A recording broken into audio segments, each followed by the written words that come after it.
Thank you, Chairman Alexander, and thank you to those who have gathered to talk about these important issues for our students and what we can do to ease the process for them. Several of you have noted the importance of decoupling the Pell Grant need analysis from federal student loan to ensure that our middle schoolers, our high school students will know that they've got the money then to go into college.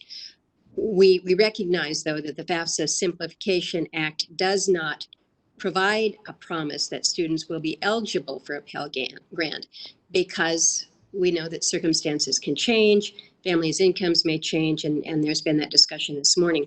The early awareness chart idea, I assume, is intended to let the students know that college may be an option if the income levels stay the same.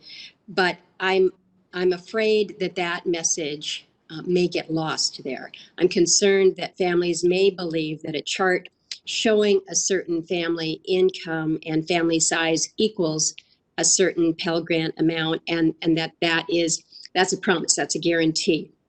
So how can the FAFSA Simplification Act avoid that misunderstanding? Have we thought through how we ensure in a clear way that this is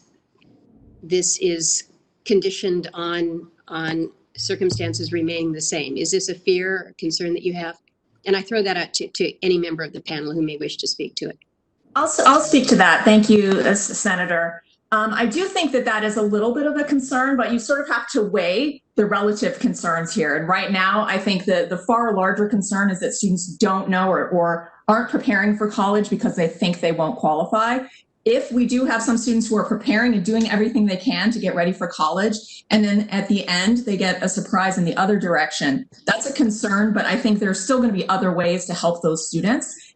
For the long term, I think the ideal solution there is to think about taking that eligibility and basing it on, a family's income as they're going along and preparing for college, so that it can really be a promise.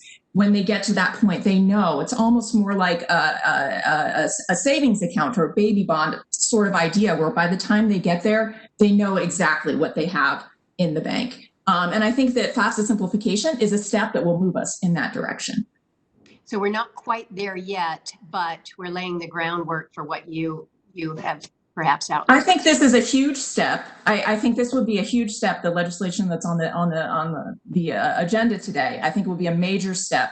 And like I said, I'm way more worried about students not preparing for college because they think they won't qualify. Yeah. And we know that there's a lot of persistence to family income over time. We saw that in the conversation about the prior year switch. There's a lot of persistence in eligibility over time.